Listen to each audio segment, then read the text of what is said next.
Hello everyone, welcome to my channel let's learn literature. आज हम बात करेंगे थॉमस हार्डी का नोवेल जूड द ऑब्सक्योर का। तो एक तरह से सारे ऑलमोस्ट इंपॉर्टेंट वर्क्स हमने हार्डी के कंप्लीट कर लिए हैं, ये लास्ट है उनका। Jude the obscure is a classical novel by Thomas Hardy, first published in 1895. It tells the story of a man working as a stonemason who desperately wants to study at university, but he cannot afford the fee because he is stuck in a loveless marriage. The book's theme of class, marriage, education, and opportunities make it still relevant and relatable today. It began as a magazine serial before its official publication, which was common in the 19th century. तो जो भी उस 19th century में ये बहुत common होता था कि जो भी नॉवेल्स होते थे उनको पहले सीरियली पब्लिश किया जाता था, बाद में वो बुक फॉर्म में आते थे. Hardy is best known for his poetry, although he wrote several novels. Jude the Obscure was his last completed novel. Jude the Obscure novel जब मार्केट में आया था, लोगों ने इसको पढ़ा तो काफ़ी लोगों ने सुसाइड कर लिया था इसको पढ़कर. इसमें जो दिखाया गया था वो इतना हॉरिबल था, इतना सेंटिमेंटल था कि बाद में इसको बैन भी कर दिया गया. या फिर हार्डी ने भी खुद इसका जो क्रिटिसिज्म इतना ज़्यादा था कि हार्डी ने डिसाइड किया कि अब वो नॉवल कभी नहीं लिखेंगे और ये उनका लास्ट नॉवल था. बाद में वो पोइट्री लिखना शुरू किया उन्होंने. कुछ ऐसा भी सुनने में आता है कि ये सीधा नहीं बिकता था, इसको एक कवर के अंदर डाल के दिया जाता था जूड द ऑब्सक्योर को. The book is set in Victorian England in a small town called Wessex. तो हार्डी की नॉवल वेसेक्स में सेट हैं mostly. Where most of Hardy's novel are set. The protagonist is a man called Jude Fawley. Jude Fawley एक orphan होता है, stone मैसन होता है. ये काफ़ी गरीब होता है और इसकी एक रिलेटिव होते हैं, वो इसको बड़ा करते हैं. इसके पास ना तो कुछ ज़्यादा जॉब होती है, ना कुछ पैसा होता है, स्टेबल मनी नहीं होता है, लेकिन ये ड्रीम बहुत बड़ा देखता है. ये चाहता है कि मैं एक बहुत ही प्रेस्टिजियस यूनिवर्सिटी होती है, यूनिवर्सिटी उसका नाम होता है क्राइस्ट मिनिस्टर, कि मैं उसमें पढ़ाई करूँ. ये बहुत बड़ा ड्रीम देखते हैं. लेकिन जो इसके रिलेटिव होते हैं वो इसको बोलते हैं कि इतना बड़ा ड्रीम नहीं देखो तुम. लेकिन इसके एक टीचर होते हैं मिस्टर फिलोटसन, ये उसको एनकरेज करते हैं कि चाहे आपकी इकोनॉमिक कंडीशन कैसी भी हो, अगर आप में टैलेंट है, प्रिजर्वरेंस है, एम्बिशन है, तो आप कुछ भी अचीव कर सकते हो. मतलब इवन आप पुअर भी हो फिर भी आप अपने ड्रीम को अचीव कर सकते हो. तो ये बहुत हार्ड वर्क करने लग जाता है. जूड अच्छे पढ़ाई करता है, जो क्लासिकल लैंग्वेज होता है वो सीखता है ताकि वो जो क्राइस्ट मिनिस्टर यूनिवर्सिटी है उसमें एडमिशन के टाइम पे जो प्रोफेसर्स हैं और जो बोर्ड मेंबर्स हैं उनको वो इम्प्रेस कर सके और उसका यूनिवर्सिटी में एडमिशन हो जाए, एनरोलमेंट हो जाए उसका एडमिशन. तो वो स्टोन मैसन का भी काम करता है पैसे कमाने के लिए और बहुत स्टडी भी कर रहा होता है. तो उसको अपने फ्रेंड्स और जो बाकी के रिलेशनशिप थे उसके लिए कोई टाइम नहीं होता, बहुत मेहनत कर रहा होता है. लेकिन तभी उसकी लाइफ में एक लड़की आती है, एराबेला फार्मर. तो यहाँ पे वो अपने आप को नहीं रोक पाता.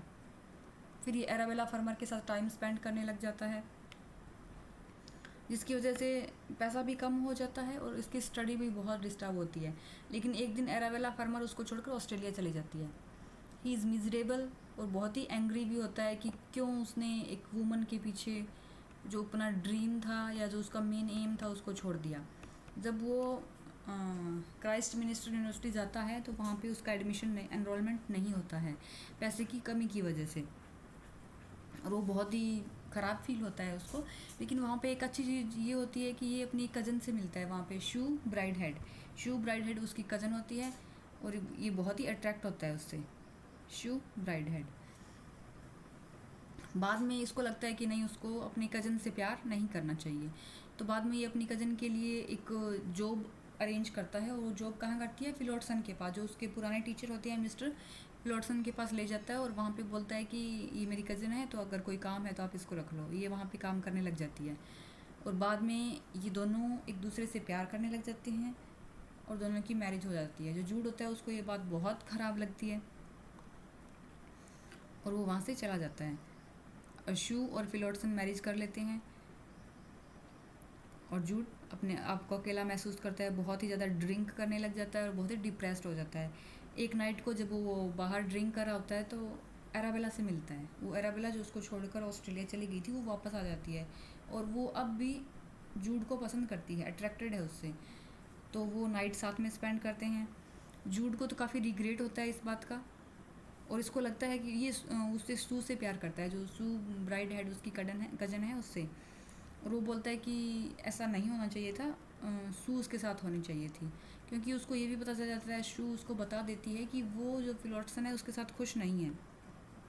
और फिलोटसन को भी इस बात का सेंस हो जाता है कि शू में काफ़ी चेंज आ गया है और उसकी जो फीलिंग्स है वो पहले जैसी नहीं रही हैं, तो वो भी उसको छोड़ देता है एक तरह से कि जहाँ भी कोई बात नहीं, तुम मेरी ओर से फ्री हो, अगर तुम मेरे पास खुश नहीं हो तो तुम जा सकती हो।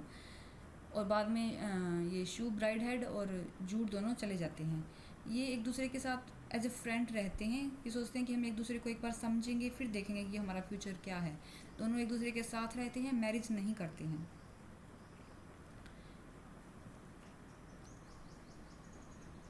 फिर उसके बाद क्या होता है कि ये शू और जूड एक साथ रह रहे होते हैं, तो वहाँ पे ये एराबेला आती है और वो एक बॉय को उनसे मिलवाती है। उस बॉय का नाम होता है लिटिल फादर टाइम।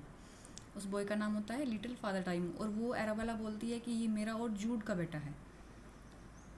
जूड के लिए सिचुएशन बहुत ही डिफ़िकल्ट हो जाती है, और जो शू होती है उसको भी लगता है कि कहीं उसने फिलोटसन को छोड़कर जूड के साथ आकर कोई मिस्टेक तो नहीं की।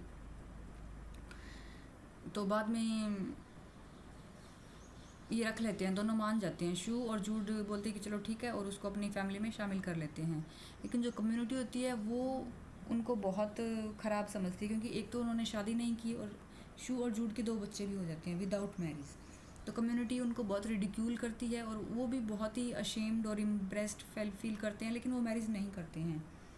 और जो फादर टाइम, जो लिटिल फादर टाइम जो बॉय होता है, इनको कहीं पे रूम नहीं मिलता है, जॉब नहीं मिलती है, इकोनॉमिक कंडीशन बहुत ख़राब हो जाती है, वो भी इंक्रीजिंगली अनहैप्पी होता जाता है। तो बाद में धीरे धीरे एक बहुत ही बड़ी ट्रेजिडी होती है इसमें। एक नाइट को क्या होता है कि जो लिटिल फादर टाइम होता है, जो बॉय होता है, वो अपने आप को और अपनी दो जो ये दूसरे शू और जूड के 2 बच्चे थे उनको हैंग कर लेता है। हम दोनों को, उनको फांसी लगा देता है और ख़ुद भी फांसी लगा लेता है। और उसको वो ये बिलीव करता है कि शू और जूड थे वो बिना बच्चों के ज़्यादा खुश थे, मतलब मेरे आने के बाद, और ये दो बच्चे और आ गए, इनके आने के बाद इनकी लाइफ काफ़ी मुश्किल हो गई, तो ये फांसी लगा लेते हैं। और जब जूड और शू देखते हैं तो वो बहुत परेशान हो जाते हैं। शू को ऐसे लगता है कि गॉड ने उसको सज़ा दी है, उसने जो मिस्टर फिलोटसन को छोड़ा था ये उसी की सज़ा है, और मुझे यही करना चाहिए कि मुझे वापस उसके पास चली जाना चाहिए। तो वो वापस उसके पास चली जाती है, फिलोटसन के पास। जो जूड होता है वो एराबेला के पास वापस आ जाता है। ये बहुत ड्रिंक करता है जूड, और बाद में इसकी डेथ हो जाती है। और फिलोटसन और शू एक साथ रहते हैं, इनकी लाइफ में प्यार तो नहीं है रिलेशनशिप में, बट फिर भी ये दोनों एक साथ रहते हैं। और एराबेला, जूड की डेथ से इसको कोई फ़र्क नहीं पड़ता है। तो यही स्टोरी है। इसमें क्या होता है कि एक तो बिना मैरिज के एक साथ रहना, जो मैरिज है, मोरालिटी है, सेक्सुअलिटी है, उसी को दिखाया गया है। Thank you for watching. अगर आपको वीडियो अच्छा लगे तो please like and subscribe the channel.